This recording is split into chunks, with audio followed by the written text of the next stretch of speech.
The number one killer nowadays in Canada is stress. For buying a house in Edmonton with frigid weather, with boring life, and not cancer. I hope you understand what I'm saying here.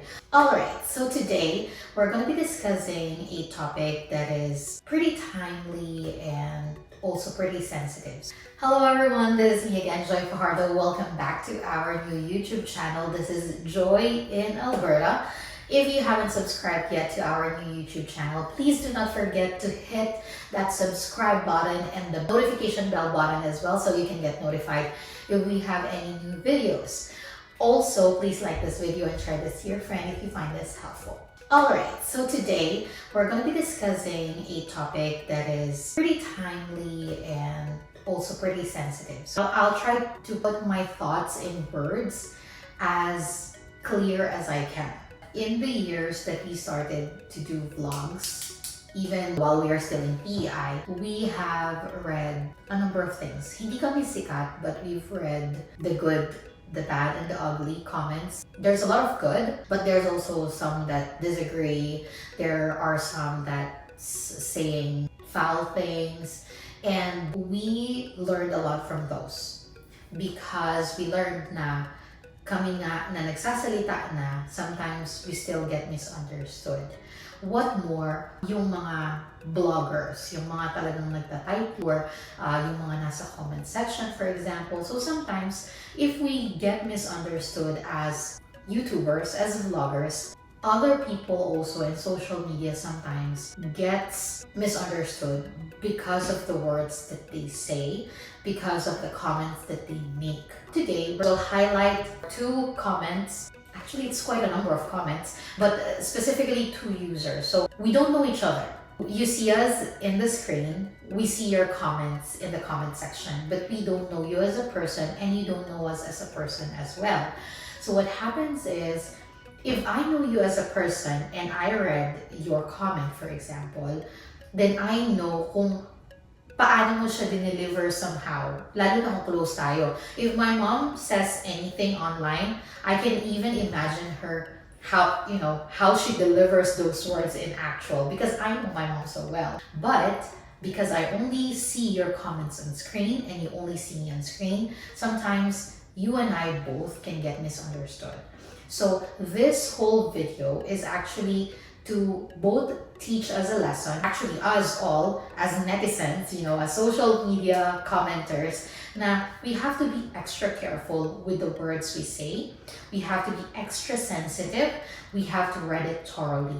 And if it applies in real life, that less talk, less mistake, it even applies more in social media where you can easily get misunderstood. So we have to read, reread, and really think about, is this something we wanted to post? And nag-usap kami ni Kiko before shooting this, and to be honest, hindi namin sure kung we have to call it out or do we just ignore it, because we don't want to open our doors to negativity and stress and all those things, because we are living a very filled with love life right now. May nagsabi kasi sa akin before na if you just stay silent, act of omission is still a sin. If you see someone being hurt by battered or whatever, if you didn't do anything, it's as if you support it, right? So again, similar with this, if we just close our eyes and disregard it, it feels like we are condoning, we are accepting. But again, yes, we might not agree with some points. We might not like some of the comments, but it doesn't mean that we don't like you as a person. It doesn't mean that you are, or that we are wrong, that you are wrong. No, it's not the point of this video. Point lang talaga namin is we want to call out na we are humans. Sometimes we feel hurt. Sometimes we get misunderstood. You, at the same time, sometimes get misunderstood. So again, it's about social media responsibility of everyone. Basahin na natin yung comments. And again, I already told this to someone before na kung na-misunderstood ka ng isang tao, it's a misunderstanding. If you are misunderstood by so many people, there's probably something you might have to think, is there something wrong with me? Nanonood siya ng video natin, so very thankful kami. And I don't think he would want to hurt us by intention. Na-understand ko yun. So, pwedeng kami siguro yung naka-misunderstood, pero medyo madami kaming naka-misunderstood, diba? So, ito yung sabi niya, guys. Congrats! Good. So, I feel happy about that kasi it's about buying a house in Edmonton. So, congrats niya kami. That's good. He's here in Vancouver. Our property is 600,000, but only small property. Important is location. It must be hindi liblib na lugar, away from civilization. Yes, I agree. Here in Canada, maraming cheap price brand new house, pero nasa liblib ng Canada. Boring people stay in boring location like Edmonton. Again, nasa pagbabasa, so ulitin natin. Pero nasa liblib ng Canada, boring people stay in boring location like Edmonton and the depression. Okay. Plus, the frigid weather. Note guys, medyo marami siyang kinakapitalize. Medyo intentional ba yun? I think yes. So anyway, nobody likes to stay, live in Edmonton. People flocks here in Vancouver kahit expensive. Causes they know depression is number one problem in Canada, especially with the weather. I hope you will realize soon. Good luck. Again, because I don't know the person, I don't know if sarcastic ba. Siguro hindi niya intention yon. Pero yun nga, being sensitive with how people feel about your comments is very important, guys. Kasi you know that we just moved here in Edmonton. And sasabihin nyo na ended depression. Boring people stay in boring location like Edmonton, ended depression. So, ang dami naman nakatira sa Edmonton. Hindi naman sila depressed. Sorry, yun talaga yung ko, na parang, yung kapitbahay naman namin, mukha naman siyang happy. Pero anyways, yun lang. Siguro, medyo konting sensitivity doon sa part na yun. We said thank you kasi we don't want to contradict. Kasi nag-watch pa rin siya. Watching our video is already a win for us. Commenting is even better, di ba? So we said thank you kahit na medyo nakaka-offend. Thank you pa din. So this is the reply. You're welcome. We Filipinos, Asian, has different mindset compared to white people, Western. Sanay tayo na masaya festival. Hahanapin natin especially Filipino Asian foods here in Vancouver. Mostly multicultural Asian people stay here. Number one is environment and mild weather. Diyan sa Edmonton, geographically, gitna ng Canada, walang dagat at bundok. Sobrang lamig. All year round, baka winter clothes feels like you live in the other planet like Moon or Jupiter. Meron naman siyang mga smiley. Makita niyo guys yung comment dyan. All you eat is limited, all frozen foods. How will your family enjoy life in Edmonton, middle of Canada, frigid weather? Tapos may ganun naman. So again, pwedeng wala siyang harm na mean. I don't think he means to say anything harmful to us. Ang sinasabi lang yan, ba't ba kayo nagstay dyan? Ang lamig-lamig dyan at saka wala kayong makakain na fresh food. It's about yung medyo, how you say it, kakabili lang po namin ng bahay. Okay, what you said is good, is okay. It's not good. It's okay. But what I heard is not okay. Or what I read is not okay. Because how I feel, yung sinabi mo, ang narinig ko is, shit, mali kami ng desisyon. Ba't pa kami dito sa Edmonton napunta? And that feeling is what you made me feel na, hala, mali yata yung desisyon namin dito. When you made someone feel like they made a mistake, is already a mistake. Because you wouldn't know if it is a mistake or not unless you give it a try. What does not work for you doesn't mean it won't work for us. What makes you happy doesn't mean that it will make us happy. Diba? Not just the responsibility of us as netizens for our comments, but also our respect to humans na don't generalize. May sinabi pa kasi siya na it's like you're living in another planet like Moon or Jupiter. First things first, Moon is not a planet po. Pero, the point here is, if you show people respect, people will show you respect as well.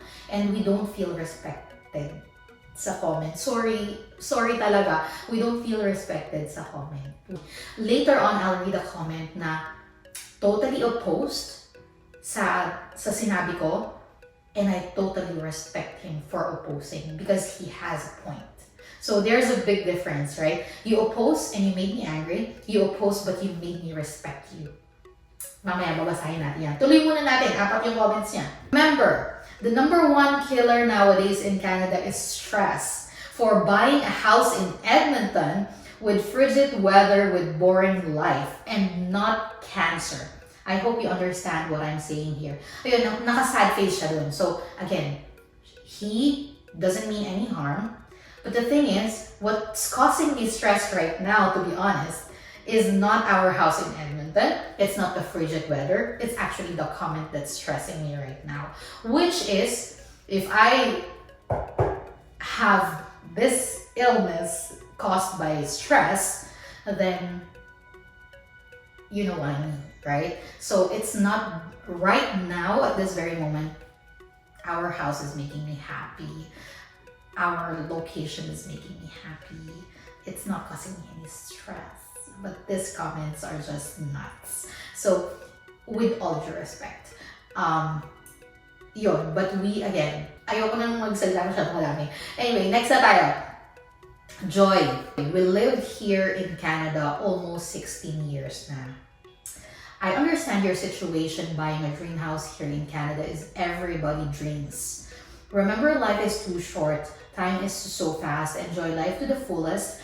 But how will you enjoy life if pagising pa lang mo sa umaga, invisible mo na bayarin ng bills? Much worse is mortgage payment. I said #1 killer nowadays is stress and not cancer. Health is wealth, no stress dapat. So, di ba, yung meaning niya talaga is, he doesn't mean any harm. But the way, yung dalawa okay. Yung unang dalawa medyo hindi ako masyado natuwa. And he has a point, #1 killer is stress, but doing a quick research online, research lang to quick research lang kanina, the highest rate of attempted or planned suicide across Canada, there are actually 2 provinces, I think. It's Ontario and BC. It's actually not Alberta. So, hininaan ko yung boses ko dun sa part na yun kasi parang I want to be very mindful and very sensitive din kasi stress, depression, suicide, these are very serious topics that we have to be extra sensitive about. And yun nga, as I've mentioned, just doing a quick research, the highest attempt and planned suicide across Canada. I don't know how accurate this is. I just do a research and I was like, okay, people are so stressed here in Edmonton, here in Alberta.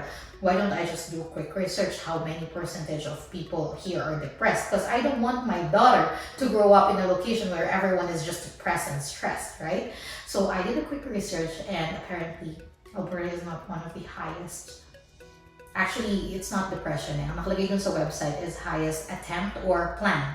Parang maraming nag-iisip dun mag-suicide. So again, with all due respect. So those are the not so okay comments that we respect. But again, we want to call out because we want to be extra mindful. Now let's go to the totally opposed. But to be honest, he got my respect with a very short comment. Kasi dito ako sumasaludo sa mga tao na sinabihan ka na mali ka, pero nirespeto mo kasi tama sila, may point sila. Oo nga, nakalimutan ko yun. And I want to point this out. Papangalanin ko kasi appreciative ako, natutuwa ako sa mga ganito. Ang niya sa YouTube is France Toronto, pero I think iba ang name niya. Pero yun, France Toronto. Sabi niya, it's from France Toronto. I humbly disagree, and sabi niya.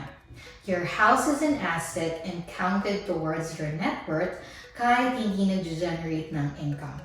By this logic then, let's say I have 1 million in cash under my pillow, not earning interest, not generating income.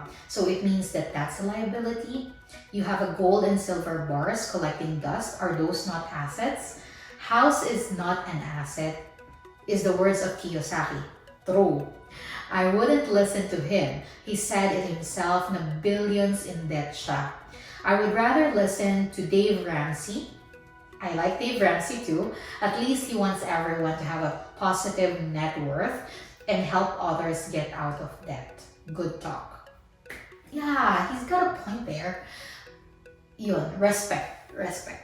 So, we don't mind people disagreeing, but your comments or our comments, I'll talk about me being a netizen then, or being a commenter, social media user. Our comments doesn't say anything about what we are commenting to. Our comments says more about us. Yung comment ni Franz Toronto, it's not saying that I am wrong. It is telling me that he is right and he has wits. The other comment that I read, it doesn't mean that I'm wrong, that he's right. What this is telling me is, I have to be a bigger person and try to understand what he's trying to say. Yun yung pagkakaiba. Very short ang message ni Franz Toronto, but I really appreciate it because he made a very, very witty, good, intelligent point. So yun lang. So again, the lesson of this is for us to be extra careful with the words we use. What we say doesn't show anything about the comment, about the person, about the video, about the photo we are commenting to. It's saying more about us. So be careful what you write because it's a reflection of yourself. If you write with sensitivity, if you write with respect, then it shows that you are a respectful person, an intelligent person, and a sensitive person then. Thank you so much everyone sa inyong mga comments. Ito lang yung mga hinighlight ko, pero madaming good na comments, maraming hindi masyadong good. So ito yung, hindi ko naman sasabihin extremes, but yeah, these are just good examples that I wanted to point out. So yeah, anyway, I won't prolong this because it's already a long video. Maraming salamat sa inyong panonood at sa inyong pakikinig sa aking mga ideas, opinions, and we really appreciate you. Don't worry, itong mga comments na ito, kahit na minsan ay nasasaktan kami, we always take it with a grain of salt na we don't know you, you don't know us. Maybe when we get to know each other, we'll be friends then. So we wanted to create friends. We don't want to create stress. We don't want to create misunderstanding. So okay lang. Whatever your comments are, good, bad, that's okay. We'll accept it with open arms because this is what we signed up for when we had this YouTube channel, diba? We opened our doors for comments and that's okay. So yun, maraming salamat guys and magkita tayo ulit sa susunod nating mga videos. Bye!